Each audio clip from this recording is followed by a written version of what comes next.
മലപ്പുറത്തെ മഅദിൻ അക്കാഡമിയിലാണ്. ഇവിടെ അടിപൊളി ഒരു എക്സ്പോ നടക്കുന്നുണ്ട്. ഹറമൈനി എന്ന് പറയുന്ന ഒരു ഹജ്ജുമായി ബന്ധപ്പെട്ട ഒരു എക്സ്പോ. ചെറിയ കുട്ടികൾക്ക് പോലും പഠിക്കാൻ പറ്റുന്ന തരത്തിലാണ് ചെയ്തിട്ടുള്ളത്. ഇവിടുത്തെ വിദ്യാർത്ഥികളാണ് ഈ എക്സ്പോ കണ്ടക്ട് ചെയ്യുന്നത്. അതൊക്കെ ഒന്ന് കാണാം. വരി.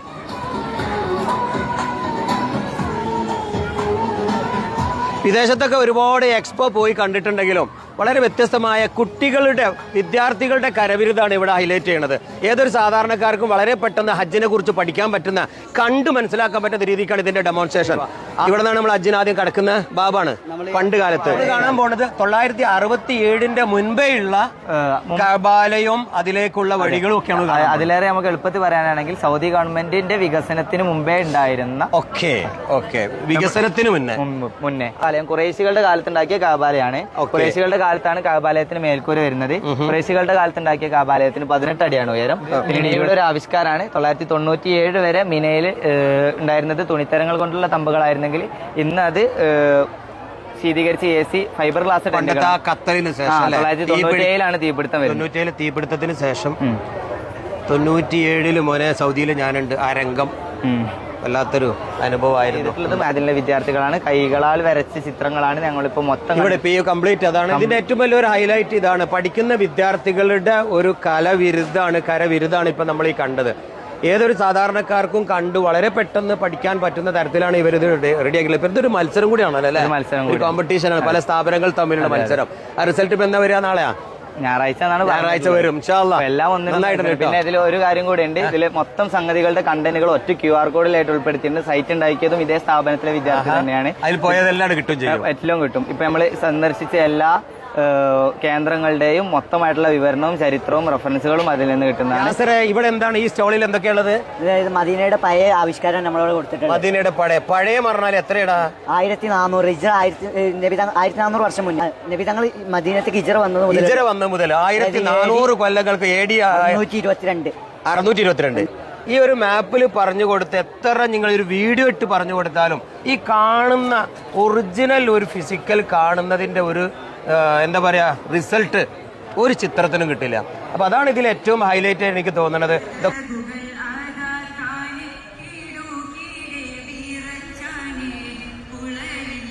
اهلا وسهلا مرحبا بكم حياكم الله وبياكم. هذا هو مقام الاطفال المخصص للاطفال وطلاب وهذا اولا هناك خطوه. 6-7 കൊല്ലം സൗദി അറേബ്യയിൽ പോയിട്ട് ചെറിയ തട്ടുമുട്ടു അറബിയായിട്ട് വന്നതാണ്. സകലമാനം പോയി മോനെ. മലയാളത്തിലെ എന്റെ പ്രേക്ഷകർക്കൊന്ന് വിശദീകരിച്ച് കൊടുക്കും. മലയാളി കുട്ടിയല്ലേ? അതാണ്. എന്താ അവന്റെ ഫ്ലുവൻസി ശ്രദ്ധിച്ചങ്ങള്? ഭയങ്കര ഇഷ്ടമായി എനിക്ക് കേട്ടോ. നല്ല ക്ലാസിക്കൽ അറബി. ഇതെങ്ങനെ പറയുമ്പോണ്ടല്ലോ രോമങ്ങനെ നീട്ടി കാണാൻ പോകുന്നത് കഅബയുടെ വിവിധ 10 ഘട്ടങ്ങളാണ്. എങ്ങനെ ഇന്നത്തെ കഅബ നൂറ്റാണ്ടുകൾക്ക് അല്ല ആയിരക്കണക്കിന് വർഷങ്ങൾക്ക് മുമ്പ് കഅബ എങ്ങനെയായിരുന്നു എന്നുള്ളതിന്റെ നല്ല ഒരു ഡെമോൺസ്ട്രേഷൻ ആണ്. ലൈവ് നമുക്കൊന്ന് കാണാം. സെയ്ദ് നൊഹ്മാൻ അൽ ഹൈദ്രസ് വയനാടാണ്. തങ്ങന്മാര് മാത്രമാണ്. അതൊരു പ്രത്യേകതയുണ്ട് അല്ലെ? സയ്യിദന്മാരുടെ ഒരു കലാവിരുതുകളാണ് ഇവിടെ ഉള്ളത്. നിങ്ങൾ സയ്യിദാണോ? ഇവിടെ പ്രധാനമായിട്ട് ഈ വിവിധ കാലങ്ങളിൽ നടന്ന 10 ഘട്ടം മനുഷ്യന്മാർ നടത്തിയ 10 ഘട്ടം. ആദം നബി, ഷീസ് നബി, ഇബ്രാഹിം നബി, അമാലി സമൂഹം, ജുറൂസ് സമൂഹം, കുസൈ കിലാബിന്, അങ്ങനെ ഖുറൈശ് ഗോത്രം, പിന്നെ അബ്ദുള്ള ബിൻ സുബൈർ തങ്ങളുടെ കാലഘട്ടം, ഹജ്ജാജ് ബിൻ യൂസഫ്, പിന്നെ സുൽത്താൻ മുറാദ് 4, പിന്നെ ഫഹദ് രാജാവിന്റെ കാലഘട്ടത്തിലേക്ക് എത്തിക്കഴിഞ്ഞാൽ നമ്മൾ ഇന്നത്തെ കഅബ 11 വേണമെങ്കിൽ പറയാം. അങ്ങനെ 32 മീറ്റർ ഇന്നത്തെ കഅബ. ഇതിന്റെ വേറെ പ്രത്യേകത എന്താണെന്ന് വിചാരിച്ചാൽ ഇത് ഉയർത്താൻ വേണ്ടിയിട്ട് ഇബ്രാഹിം നബി നിന്നൊരു കല്ലിങ്ങനെ ഉയർന്നു പോകും. അതാണ് പിന്നീട് ഇബ്രാഹിം മക്കാം എന്നിട്ട് നമുക്ക് കാണാൻ കഴിയുന്നത്. ഈ 2 ജനതകൾ അമാലിക ഗോത്രവും ജുർഹും ഗോത്രവും ഇസ്മായിൽ നബീന്റെ ആൾക്കാരാണ്. ഇവർ രണ്ടാളും പണിത് 4-5 ഘട്ടങ്ങൾ കഴിഞ്ഞ് പിന്നെ റസൂലുള്ളാഹിന്റെ വല്യപ്പ ഹുസൈൻ ബിൻ കിലാബ്. ഇവ ഈ 3 ഘട്ടങ്ങൾ ഏകദേശം ഈ ഒരു രൂപത്തിലാണ്. അതായത് മുകളിൽ ഗ്രൂഫ് ഇല്ലാത്ത 2 ഡോർ വരുന്ന രൂപത്തിലാണ്. പിന്നീട് പ്രധാനമായിട്ട് കഅബക്ക് മാറ്റം സംഭവിക്കുന്നത് ഖുറൈശികളുടെ കാലഘട്ടത്തിലാണ്. ഈ ഖുറൈശികളുടെ കാലഘട്ടത്തിൽ അവർക്കൊരു ഹലാലായ മാർഗം നമ്മൾ ഇവിടെ വെച്ച് പണി നിൽക്കുന്നുണ്ട്. പിന്നെ ഇവർക്ക് ഇത് പൂർത്തീകരിക്കാൻ സാധിക്കുന്നില്ല. അപ്പൊ ഈ ഒരു ആർച്ച് ഭാഗം തറയായിട്ട് മാറി. പിന്നെ അത് ഏകദേശം 605 പിന്നെ അബ്ദുല്ലാഹ് ബിൻ സുബൈർ റളിയല്ലാഹുവിന്റെ കാലഘട്ടത്തിൽ കുറച്ച് വിശാലായിട്ട് കഅബ കിട്ടുന്നുണ്ട്. അതിനുശേഷം ഹജ്ജാജ് ബിൻ യൂസഫിന്റെ കാലത്ത് കുറേശികൾ അതേ മോഡലാണ് ഇവിടെ സ്വീകരിച്ചിട്ടുള്ളത്. അതിന് പിന്നെ കല്ലുകൾക്ക് കുറച്ച് കൂവത്ത് കുറവാണ്. അപ്പൊ ഇത് പെട്ടെന്ന് പൊട്ടിപ്പോകാൻ ചാൻസ് ഉണ്ട്. അപ്പാണ് സുൽത്താൻ മുറാദ് നാലാമൻ എന്ന് പറയുന്നത് സി 1630 നല്ല കടുകട്ടിയുള്ള കല്ലുകൊണ്ട് കാബ് നിർമ്മിക്കും, കുറച്ച് ഹൈറ്റ് കൂട്ടൊക്കെ ചെയ്തു. അല്ല, ഓരോ സമയം പൊളിച്ചിട്ടുണ്ടോ? ഇതൊക്കെ പൊളിച്ച് നിർമ്മിച്ചതാണ്. പൊളിച്ച് നിർമ്മിച്ച ഇവിടെ നിന്ന് പൊളിച്ച് നിർമ്മിക്കുന്നത് വല്ലാണ്ട് പൊളിച്ച് നിർമ്മിച്ചിട്ട് അതേ രൂപ ആയതുകൊണ്ടാണ് നമ്മൾ ചിത്രീകരിക്കാത്തത്. ഇതൊക്കെ പൊളിച്ച് നിർമ്മിച്ചതാണ് ആ കല്ലുകള്. ഇത് 10 ഘട്ടം ഇപ്പൊ ഇവിടെ നമ്മൾ കഴിഞ്ഞു. ഇനി 11ാമത്തെ ഘട്ടം ഫഹദ് രാജാവ്. ഏകദേശം 1992 ഫഹദ് രാജാവ് ഈ കാണുന്ന നമ്മളെ നിലവിൽ കാണുന്ന കാബയുടെ രൂപത്തിലേക്ക് കില്ലകൾ മുഴുവനായി വരുന്നു. സ്വർണത്തിന്റെ എഴുത്തുകളൊക്കെ കില്ലകളിൽ വരുന്ന രൂപത്തിലേക്ക് മാറ്റിയത്. പിന്നെ നമ്മൾ ഇവിടെ നിന്ന് ഇപ്പൊ തുടങ്ങുകയാണെങ്കിൽ ഹജറുൽ അസ്വദ്, ഇന്ന് നിലവിൽ സൂക്ഷിക്കപ്പെടുന്ന ഹജറുൽ അസ്വദ് വെറും 7 കഷ്ണം മാത്രം. ഇതൊക്കെ ഫുള്ള് സ്വർണ്ണ വർക്കാട്ടോ. ഈ ഡോറൊക്കെ നല്ല ഫഹദ് രാജാവിന്റെ കാലത്ത് തന്നെ നല്ല അടിപൊളിയായിട്ട് വന്നിട്ടുണ്ട്. നമ്മൾ നേരത്തെ സൂചിപ്പിച്ചല്ലോ ഇബ്രാഹിം നബീനെ ഒരു കല്ല് പൊന്തിച്ചു, ആ കല്ലാണ് ഈ സൂചിപ്പിക്കുന്നത്. ഖിബിലത്തുൽ ഖിബില എന്ന് പറയും. അതായത് ഈ സ്വർണ്ണപ്പാത്തി നമുക്ക് കാണാം. ഈ സ്വർണ്ണപ്പാത്തി ഈ കില്ലയുടെ കാബയുടെ സ്വർണ്ണപ്പാത്തി ഡയറക്ഷൻ നേരെ പോകുന്നത് ഹബീബന റസൂലുള്ളാഹി സ്വല്ലല്ലാഹു അലൈഹി വസല്ലമ തങ്ങൾ അന്ത്യവിശ്രമം കൊള്ളുന്ന റൗള ഷരീഫിലേക്കാണ്. ഇത് നേരെ ഡയറക്റ്റ് പോകുന്നത്. ഇന്ത്യയിലെ തേക്ക് കൊണ്ടാണ് ഇത് നിർമ്മിച്ചത് പഴയ കാലങ്ങളിൽ.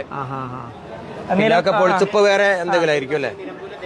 അതൊരു പക്ഷെ നിലമ്പൂരിലെ തേക്കൊക്കെ ആയിരിക്കും. ഏറ്റവും നല്ല തേക്ക് നിലമ്പൂരിലാണ്. ഇന്ത്യ തന്നെ അത് നിലമ്പൂരിലാണ്. സിക്കായത്തിൽ ഹജ്ജ് എന്ന് പറഞ്ഞിട്ട് നമ്മളിവിടെ കൊടുക്കണ്ടേ. അതായത് പണ്ട് കാലങ്ങളിൽ അബ്ദുൽ മുത്തലിബ് ഒക്കെ ഇവിടെ മക്കയും മദീനയൊക്കെ സന്ദർശിക്കുന്നവർക്ക് ഈ സംസം വെള്ളം കൊടുത്തിട്ടാണ് സ്വീകരിക്കാറ്. അതേപോലെ പ്രേക്ഷകരെ നമ്മൾ ഈ ഒരു എക്സ്പോന്റെ വേദിയിൽ സംസം വെള്ളം കൊടുത്ത് സ്വീകരിക്കണം. ഒറിജിനൽ സംസം വെള്ളം. ഇതിന്റെ വർക്കുകളൊക്കെ നോക്കിയാൽ മനസ്സിലാവും മൊത്തം സ്വർണ്ണാണ്. ഇതൊരു പ്രിന്റിംഗ് അല്ല. എല്ലാ വർഷവും അവർ റീപ്ലേസ് മുഹറത്തിൽ മാറ്റും. അപ്പൊ എന്നിട്ട് ഇത് ഓരോരോ പീസ് ഇതുപോലെ സംസം വെള്ളത്തിൽ കിഴുകിയിട്ടാണ് അവർ കൊടുക്കുന്നത്. അതൊരു പരിശുദ്ധിയുടെ ഭാഗമായിട്ട് അവർ അതിന്റെ ആത്മീയവശങ്ങളൊക്കെ നോക്കിയിട്ട് കൊടുക്കും. പിന്നെ അതിന്റെ സെന്ററിൽ വരുന്ന ഒരു വെള്ളീന്റെ ഇതാണ്. ഇതൊക്കെ മനുഷ്യൻ ഇത് കൈകൊണ്ട് തുന്നി കൊടുത്തതാണ്. ഏകദേശം എത്ര 200ഓളം തൊഴിലാളികൾ ഇതിന്റെ പിന്നിൽ പ്രവർത്തിക്കുന്നുണ്ട്. അതിന്റെ ചിത്രങ്ങളൊക്കെ നമ്മൾ ഇവിടെ ആവിഷ്കരിച്ചിട്ടുണ്ട്. 120 കിലോ. അതൊരു പുതിയ അറിവ് കേട്ടാ, മാഷാ അല്ലാ. അപ്പൊ ഇന്ന് കാബയുടെ ആ ഒരു കില്ലയുടെ സ്വർണം മാത്രം 120 കിലോ ഉണ്ടാവും മൊത്തം. അതൊരു വല്ലാത്ത ഒരു ഇൻഫർമേഷൻ. കാര്യം പറയുകയാണെങ്കിൽ കാബക്കുള്ളിൽ ആകെ ഒരാളെ മാത്രമേ പ്രസവിക്കപ്പെട്ടിട്ടുള്ളൂ. അതായത് ലോകത്ത് ഒരാളാണ്. അതായത് ഖദീജ റളിയല്ലാഹു അൻഹയുടെ സഹോദരപുത്രനായ ഹക്കീം ബിൻ ഹിസാം എന്ന വ്യക്തിയെയാണ് പ്രസവിക്കപ്പെട്ടത്. ന്യൂ ആയിട്ടുള്ള പുതിയ ഫോട്ടോസ് വ്യൂസൊക്കെ നമ്മൾ അവിടുത്തെ സൗദി ഗവൺമെന്റ് അണ്ടറിലുള്ള വെബ്സൈറ്റിൽ നിന്നാണ് എടുത്തിരിക്കുന്നത്. അല്ലാത്ത ചരിത്രം കാര്യങ്ങളൊക്കെ ഈ കാണുന്ന ഓരോ കിതാബ് ഗ്രന്ഥങ്ങളിൽ നിന്ന് റെഫർ ചെയ്ത് എടുത്തിരിക്കുന്നതാണ്. ഈ പറഞ്ഞതും ഈ ചെയ്തതൊക്കെ അതിന്റെ തെളിവ് അടിസ്ഥാനത്തിൽ ഒക്കെ ചെയ്തിരിക്കുന്ന. ഏതായാലും കഅബയെ കുറിച്ച് ഇത്ര നന്നായി വിശദീകരിക്കാൻ 10 ഘട്ടങ്ങളായി വിശദീകരിക്കാൻ ഒരു വിഷ്വലൈസ് ചെയ്തിട്ടുള്ള അല്ല പറയുമ്പോൾ ഒരു ഫിസിക്കലായി ഒരു കഅബയെ തൊട്ട് കാണുന്ന ഫീലിംഗ് ഉണ്ടാക്കുന്ന ഒരു എക്സിബിഷൻ ഒരുപാട് ആളുകൾക്ക് ഗുണം ചെയ്യും. പഠനാർഹമായ ഒരു പ്രോഗ്രാം വളരെ നന്നായി വിശദീകരിച്ചു. സയ്യിദന്മാർ തന്നെ അത് വിശദീകരിച്ചപ്പോൾ അതിലേറെ സന്തോഷമാണ് കൊടുത്തിട്ടുണ്ട്. അതുകൊണ്ട് തന്നെ വിദ്യാർത്ഥികൾ ഒരുപാട് തിങ്ങി നിറഞ്ഞിരിക്കുന്നത് ചെയ്യാൻ വേണ്ടിയിട്ട്. കാരണം നമ്മൾ 10 ക്വസ്റ്റ്യൻ അവർ അറ്റൻഡ് ചെയ്യുകയും അവർക്കൊരു പ്രോത്സാഹനം എന്ന നിലയ്ക്ക് നമ്മൾ എന്ത് ചെറിയ സമ്മാനങ്ങൾ കൊടുക്കും. ഇവിടെ വരുന്നവർക്കൊക്കെ ഗസ്റ്റ്. അത് സൂപ്പർ. ഈ ഒരു സിറ്റുവേഷനാണ് നമ്മളിവിടെ ഈ സ്റ്റാൾ നമ്മൾ കേന്ദ്രീകരിച്ചത്. 927 കപ്പലിൽ ഹജ്ജിന് പോയിട്ട് 20 ഉറുപ്പ്യക്ക് 20 രൂപയ്ക്ക് കപ്പലിൽ ഹജ്ജിന് പോയ കഥകളൊക്കെ ഇവിടെ ചിത്രീകരിച്ചിട്ടുണ്ട്. വളരെ രസകരമായ ഒരു കാഴ്ച. കണ്ടൻ സെഞ്ചുറിയിലെ ഏറ്റവും പഴയ പാസ്പോർട്ടാണ് ഇന്ത്യയിലെ ഒഫീഷ്യൽ ഹജ്ജിന്റെ passport, പിലിഗ്രിംസ് passport, government of India. ഇത് പഴയ കാലത്തെ ഹാജിമാര് ഹജ്ജ് പോകുമ്പോൾ അവർ കൊണ്ടുവരുന്ന പെട്ടി ഇതുപോലെ ഇരുമ്പ് പെട്ടിയായിരുന്നു. കപ്പലുകൾ അന്ന് ഈ ഹജ്ജിന് കപ്പലിന്റെ കപ്പലിന്റെ പേരുകളാണത്.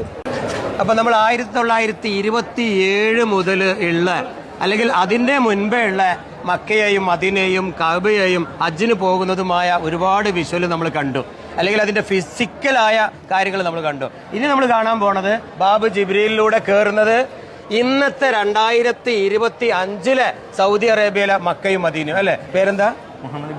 മുഹമ്മദ് ബഷീർ. കയറി വരുമ്പോൾ തന്നെ കാണുന്നത് ഇന്നത്തെ കഅബാലയത്തിന്റെ അല്ലെങ്കിൽ ഇന്നത്തെ മക്കയുടെ ആ ഫസ്റ്റ് ഭാഗം തന്നെയാണ് അല്ലേ.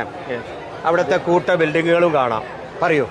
ഇത് മക്ക, മദീന, അതുപോലെ നമ്മൾ സാധാരണയായി പോകുന്ന 45ഓളം പ്രധാന ചരിത്ര സംഭവങ്ങൾ അടങ്ങിയ കേന്ദ്രങ്ങളെ ഉൾക്കൊള്ളിച്ചിട്ടുള്ള ഒറ്റ പ്ലാറ്റ്ഫോം, ഒറ്റ മിനിയേച്ചർ. സൗദി അറേബ്യ മുഴുവൻ മക്കയും മദീനയും നമ്മൾ സാധാരണ പോകുന്നത് നമ്മൾ അറിഞ്ഞിരിക്കേണ്ടതുമായ 45ഓളം പ്രധാന കേന്ദ്രങ്ങളാണ് അടിസ്ഥാനമാക്കിയിട്ടുള്ളത്. ഇതിപ്പോ 2025 ഈ അടുത്ത കാലത്ത് പൂർത്തിയാക്കിയതും 2030 ഒരു planning കൂടി. 30ലേക്കുള്ള ഒരു ചെറിയ സ്റ്റെപ്പും കൂടി ഇതുമുണ്ട്. Very good. Haramain expo.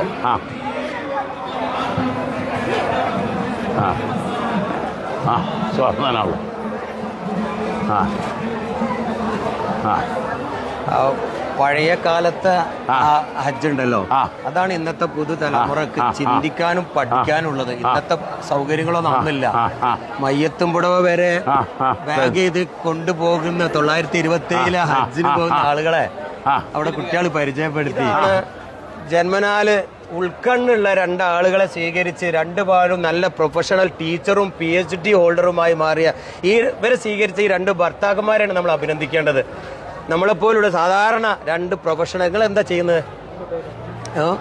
ദുബായിൽ വർക്ക് ചെയ്യണം. നിങ്ങളോ? പപ്പട കമ്പനിയിൽ ജോലി ചെയ്യണം. എന്താ ബിസിനസ്സാ? ജോലി ചെയ്യണം. കണ്ടോ, ഇങ്ങനെ സാധാരണക്കാരിൽ ജീവിച്ച ഇവർക്ക് 2 പ്രൊഫഷണൽസിനെ കിട്ടിയല്ലോ. അതാണ് ഏറ്റവും വലിയ സന്തോഷം. മാഷാ അല്ലാ. മക്കളായോ? കഴിഞ്ഞിട്ടേ ഉള്ളൂ. മാഷാ അല്ലാ. തീർച്ചയായിട്ടും നല്ല കുടുംബാവട്ടെ, കൂടെ ഉണ്ട്. നമുക്ക് ഒറ്റയ്ക്കാണ് നമുക്കൊരു പ്രോഗ്രാമില് നിങ്ങളുമായിട്ട് ഒരു മുഖാമുഖം ചെയ്യണം. ഒരു മുഖാമുഖം. പ്രവാചകർ തിരുമേനി സല്ലല്ലാഹു അലൈഹി വസല്ലം തങ്ങൾ 1400 വർഷങ്ങൾക്ക് പഠിപ്പിച്ചായി കാണാം. സൈതി സമാൻ യക്റുൽ ഹുജ്ജാജു ഫീഹി ബിലാ സബബിൻ യുഹവ്വനു അലൈഹിമുസ് സഫർ വയബ്സതു അലൈഹിമുർ റിസ്ഖ് ഫയർജിഉന ഇലാ ഔതാനിഹിം മഹ്റൂമിന മസ്ലൂബിൻ. 2025, 30, 40 കാലങ്ങളെക്കുറിച്ച് 1400 വർഷങ്ങൾക്ക് മുമ്പ് സമൂഹത്തിന് ഉത്ബോധം നൽകുകയാണ്. കണ്ടമാനം ഹാജിമാരായിരിക്കും. യാത്ര വളരെ എളുപ്പമായിരിക്കും. സ്വാദിഷ്ടമായ ഭക്ഷണമായിരിക്കും. പക്ഷേ ഹജ്ജിൽ പ്രതിഫലം ഒന്നും ലഭിച്ചുകൊള്ളണമെന്നില്ല. എന്നാൽ ഈ ഹദീസൊക്കെ 10-30 വർഷങ്ങൾക്ക് മുമ്പ് ഈ മഹൽ വചനം എങ്ങനെ പറയണമെന്നറിയില്ല. ഇവിടുന്ന് കരിപ്പൂർ എയർപോർട്ടോ നെടുമ്പാശ്ശേരി എയർപോർട്ടോ ഒന്നുമില്ല. ബോംബെയിലേക്ക് കൊങ്കൺ റെയിൽവേ വരുന്നതിന് മുമ്പ് 3 ദിവസം ബോംബെയിലേക്ക് ട്രെയിനിൽ, പിന്നെ ദിവസങ്ങളോളം ആഴ്ചകളോളം മുസാഫർ ഖാനയിൽ, പിന്നെ 10-15 ദിവസം അക്ബർ നൂർജഹാൻ മറ്റ് കപ്പലുകളിൽ. പലപ്പോഴും കപ്പലുകളിൽ നിന്ന് മരിക്കുന്നത് 1969-ലും 79-ലൊക്കെ എൻ്റെ ഉപ്പ ഹജ്ജിന് പോകുമ്പോൾ കൊണ്ടുപോയ ഏറ്റവും വലുത് കണ്ണുനീരൊലിപ്പിക്കുന്ന രംഗമായിരുന്നു. കഫംപുട, കുന്തിരിക്കം, പരുത്തി. കപ്പലിൽ നിന്ന് മരിച്ചാൽ എന്ത് ചെയ്യാൻ പറ്റും? എന്നാൽ ആ കാലത്തെ റൂട്ടും എല്ലാ അബുനാബുൽ ബഷർ ആദം അലൈഹി സ്വലാത്തു വസ്സലാം തങ്ങൾ ഇന്ത്യയിൽ ഇറങ്ങി ശ്രീലങ്കയിൽ പോയ റൂട്ട്, അതുപോലെ തന്നെ പണ്ട് കാലത്ത് നടന്നുപോയ റൂട്ട്, പിന്നെ കപ്പലുകളുടെ റൂട്ട്, ഇപ്പോഴത്തെ സംവിധാനങ്ങൾ പഴയതും പുതിയും താരതമ്യപ്പെടുത്തുന്നത്. കഅബ 10 രൂപത്തിൽ പടുത്തുയർത്തിയപ്പോൾ 10 നിർമ്മാണങ്ങൾ മലായിക്കത്തിൻ്റെ കാലത്തുള്ളത്. അബുനാബുൽ ബഷർ ആദം അലൈഹി സ്വലാത്തു വസ്സലാം തങ്ങൾ കഅബ പടുത്തുയർത്തിയ രംഗം, ഇബ്രാഹിം നബിൻ്റെ കാലത്തുള്ളത്, അമാലിക്കത്തിൻ്റെ കാലത്തുള്ളത്, അങ്ങനെ സുബൈറുൽ അവ്വാം റളിയല്ലാഹു അൻഹു പോലുള്ള അങ്ങനെ ഓരോ കാര്യങ്ങളും പ്രത്യേകിച്ച് ഇന്നെല്ലാം മോഡലൈസേഷൻ ചെയ്യപ്പെട്ടപ്പോൾ, പരിഷ്കരിച്ചപ്പോൾ, തനി രൂപം മനസ്സിലാക്കാൻ, പുതിയതിൻ്റെ സൗകര്യങ്ങളും മനസ്സിലാക്കാൻ, മറന്നുപോയ പലതും ഓർമ്മപ്പെടുത്താൻ ഞാൻ ആദ്യമായി ഹജ്ജിന് പോകുന്ന സമയത്ത് കിതാബുകൾ ദീവുത്തുവിൽ നിന്ന് കുളിക്കണം, ബാബു ബനു ഷൈബയിലൂടെ കടക്കണം. ബനു ഷൈബ കണ്ടെത്താൻ വേണ്ടി രാവിലെ തൊട്ട് വൈകുന്നേരം വരെയും ഹറമിൻ്റെ നാനാദിക്കുകളും കറങ്ങി. പക്ഷേ ചിലർ പറയും ബാബു ബനു ഷൈബ എവിടെയാണ്, ചിലർ പറയും അവിടെയാണ്. നാനാ ഭാഗത്തും കറങ്ങുകയായിരുന്നു. പക്ഷേ അതിന് കറക്റ്റ് ആൻസർ കിട്ടിയില്ല. ആദ്യം അവിടെ എക്സിബിഷനിൽ വന്നപ്പോൾ 1967 ഏപ്രിൽ 22 വരെയും ബനു ഷൈബ ഉണ്ടായിരുന്നു, ബാബു ബനു ഷൈബ. അത് അന്നാണ് ഹറം വികസനത്തിന് വേണ്ടി പൊളിച്ചത്. അങ്ങനെ പല പല വിവരങ്ങളും നമുക്കിത് മനസ്സിലാക്കാൻ കഴിയുന്നുള്ളൂ. അതെല്ലാം ഇതിൽ പഠിച്ച കുട്ടികളാണ് ഇതെല്ലാം രൂപകൽപ്പനയും പ്ലാനിങ്ങും എല്ലാം ചെയ്തത്. ഇതിൽ 1 രൂപ പോലും വാടകയ്ക്കോ അല്ലെങ്കിൽ മറ്റാരും ഇല്ല എന്നും കൂടി വളരെ ശ്രദ്ധേയമാണ്. 2025 എടുത്തു പറയേണ്ട ഒരു ചരിത്ര സംഭവമാണ് ആ കാണുന്നത്. കണ്ണു കാണാത്ത സ്വഹാബിയുടെ പണ്ട് ചരിത്രത്തിൽ ആ വീട് ആരും ഒരു കാര്യത്തും അവിടെ കണ്ടിട്ടില്ല, പറഞ്ഞു കേട്ടിട്ടില്ല. 6 മാസം മുന്നെയാണ് ചരിത്രകാരന്മാർ 12 മീറ്റർ റോഡിന്റെ താഴെ ജർമ്മൻ റിസർച്ചുകാർ അത് കണ്ടെത്തിയത്. ഇപ്പൊ അത് റീക്രിയേറ്റ് ചെയ്തിട്ടുണ്ട്. അത് ഈ എക്സിബിഷനിൽ വളരെ വ്യക്തമായി കുട്ടികൾ പ്രദർശിപ്പിക്കുകയാണ്. അതാണ് 2025 1927 തമ്മിലുള്ള വല്ലാത്തൊരു വ്യത്യാസം ഞാൻ ഫീൽ ചെയ്തത്. മാഷാ അല്ലാ, ഉഷാറായി. അത് സഹസ്രാബ്ദങ്ങൾക്ക് മുമ്പുള്ള ആദം നബി അലൈഹി സ്വലാത്തു വസ്സലാങ്ങളുടെ ആ റൂട്ട് തൊട്ടിട്ട് ഇന്നത്തെ 2025 വരെയുള്ള എല്ലാ വലിയ ഇതും നമുക്ക് നേരിട്ട് അനുഭവിച്ചറിയാൻ കഴിയും. ഒറ്റ കൊടക്കീഴിൽ കൊണ്ടുവന്നു. ഏറ്റവും വലിയ സന്തോഷം. ഇതിന്റെ വിഷ്വൽസ് ഞാൻ ഇടുന്നുണ്ട്. ഇതിന്റെ മൊത്തം വീഡിയോ ഇതിന്റെ തൊട്ട് താഴെ ഇതിന്റെ ലിങ്കിലുണ്ട്. അതെല്ലാവരും കാണുക, നിങ്ങളുടെ അഭിപ്രായം രേഖപ്പെടുത്തുക. ഈ വീഡിയോ നിങ്ങൾക്ക് കാണാൻ അതിനും തയ്യാറാക്കിയ ഒരു QR കോഡ് അതിന്റെ താഴെ ഇടുന്നുണ്ട്. അതിലെല്ലാ വിഷ്വൽസും ഉണ്ടാകും. ഇൻഷാ അല്ലാഹ്. വളരെ സന്തോഷം.